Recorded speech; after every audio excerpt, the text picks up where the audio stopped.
The Planet of the Apes franchise is one that often goes overlooked. Starting way back in 1968, many people don't even realize the series had reached 9 movies back in 2017 with War for the Planet of the Apes. Now, 7 years later, we finally have a new entry with Kingdom of the Planet of the Apes. Is it really a wonderful day? Can the apes remain strong together? Let's find out. Hello ladies and gentlemen and movie lovers of all kind, and welcome back to the channel. As always, I am your host Brett Murphy, and for today's video I have a brand new ranking for you all, as I am going to be ranking all 10 of the Planet of the Apes movies. Before we jump into the ranking itself, I just wanted to let you all know that I have an entire playlist dedicated to all of my ranking videos. There are well over 100 plus videos on that playlist for you to enjoy, so if movie rankings are your thing, then be sure to check that out, and I guarantee you'll find something you like. And so without further ado, let's hop right into things. Hooray! Number 10, Beneath the Planet of the Apes. I have to start by seriously asking, how is this movie not brought up more frequently during the conversation for worst movie sequels of all time? I pretty much hated this movie. A hobbled together, messy, rushed, and tonally inconsistent script made on a greatly reduced budget where they butchered the few returning characters. But at least the ending was ballsy, I'll give it that. Number 9, Battle for the Planet of the Apes. I think the concept for this one was pretty great. A Mad Max-styled humans on one side, a guerrilla warlord on the other, with Caesar right in the middle trying to maintain peace and order. Could have been very cool, but it's not. This is the cheapest looking of the movies, none of the performances stand out, it's poorly edited and amateurishly directed. They took the time to actually put thought and effort into these sequels rather than pumping them out one year after another. This one could have had some potential. Number 8. Tim Burton's Planet of the Apes. The makeup, hair, and set design / production are all fantastic. This was truly the perfect middle ground between the old school makeup and the current CG motion capture style. Roth and Clark Duncan make it fun at times, and the final battle has some fun moments, but damn, this movie is so boring and weirdly horny. The ending is iconic for all the wrong reasons. It is painfully, hilariously, and absurdly bad. Number 7. Conquest for the Planet of the Apes. I really wanted to like this one a lot more than I did, because once again, the concept is excellent. The second half of this movie is essentially a shortened version of what Rise of the Planet of the Apes would go on to be. Unfortunately, this one is severely lacking in a lot of areas. The makeup is great. Roddy McDowall killed it as Caesar, and his final speech is flawless. The budget is where things fall apart though. It's the lowest of the franchise, and that's very apparent. It never feels like a real believable world. It feels like actors in costumes on cheap, empty sets. It feels more like a fan film in a lot of ways. Then there's a healthy helping of the 70s jank too, the fight choreography, the overacting, shoddy effects, the awkward silences, and so on. Could have been a lot worse, but could have been a hell of a lot better too. Number 6. Escape from the Planet of the Apes. Okay, so we can all fully acknowledge the fact that Star Trek IV: The Voyage Home just straight up ripped this movie off, right? This was a major improvement over Beneath, but still didn't land quite like I wanted it to. I like some of the themes they explored, like animal rights and experimentation, not meddling with destiny / things beyond our control, and understanding the natural order of things. There are some great characters here too.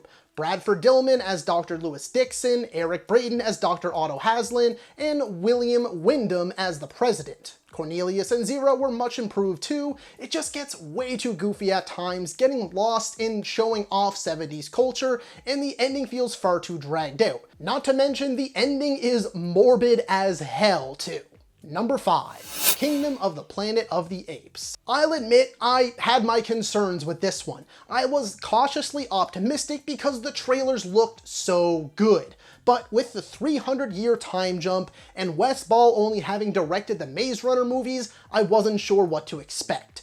Thankfully, this delivered a flawed but still solid new entry in this rebooted franchise. Visually, it's spectacular. The story is full of heart and covers themes of strength, honor, compassion, morality, blind faith, belief in oneself, and much more. The performances across the board were wonderful, the standouts being Owen Teague as our new lead and the scene stealer Peter Macon. The score is great, the cinematography is top notch, and Caesar's legacy is still very prominent throughout. I think the pacing is a big issue though. It's a slow start and a rushed back half. We didn't get anywhere near enough of the actual kingdom of the Planet of the Apes, and nowhere near enough of Proximus. Nevertheless, I do genuinely think this is an excellent starting point for a new set of films. A strong lead, emotions, stakes, excitement. If they keep making them like this, count me in. Number 4. Planet of the Apes, 1968. Yes, I am ashamed to admit that this was my first time watching this bona fide classic. However, I am so thrilled to report that it did not disappoint. It does show its age in a lot of ways, with odd editing techniques, goofy line delivery, and awkward action. Beyond that though, this is super well acted and incredibly well written. The themes of race, religion, science, political manipulation, and more are very apparent and masterfully executed.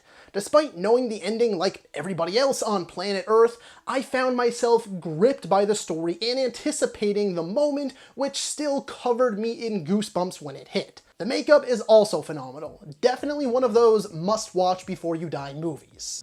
Number 3, Rise of the Planet of the Apes. If you were looking for an example or guide on how to perfectly and successfully reboot a franchise, here you go. A grossly overlooked franchise starter that often gets stuck in the shadow of its 2 magnificent sequels. The human characters are portrayed wonderfully by Franco, Lithgow, and Pinto, but the real star, of course, is Circus as Caesar. Chock full of its own iconic moments, modern themes, clever callbacks, and cheeky references, they couldn't have done this one any better. Number 2, War for the Planet of the Apes. I think this trilogy capper sometimes gets a bit of a bad rap due to the title and marketing being a little misleading.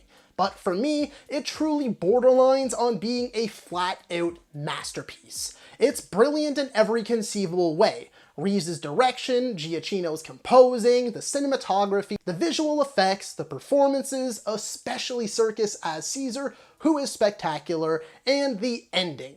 I wish they used Harrelson a little bit more, but damn it, talk about a satisfying, albeit bittersweet conclusion to one of the greatest movie trilogies out there. Number 1, Dawn of the Planet of the Apes. It blows my mind just how often people leave this movie and this trilogy as a whole out of the conversations for best sequels and best trilogies.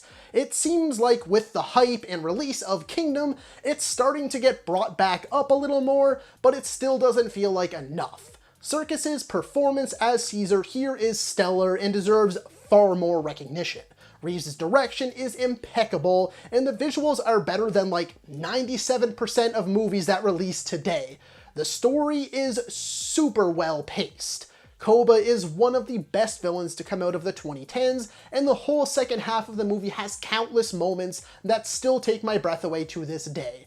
A truly exceptional piece of art that deserves all the flowers. So that is all for today's video, folks. Be sure to let me know down in the comments below if you agreed or disagreed with my ranking. While you're at it, don't forget to let me know how you would have ranked all 10 of the Planet of the Apes movies. As a reminder, this is the revamped BAM 2 movies, and it is your one-stop shop for everything movies. Be it rankings like this one, top 10 videos, versus videos, video essays, tier list videos, I have it all and so much more, along with your daily nerdy news wrap-ups. So be sure to like, comment, subscribe, and ring that little bell icon so you don't miss a thing.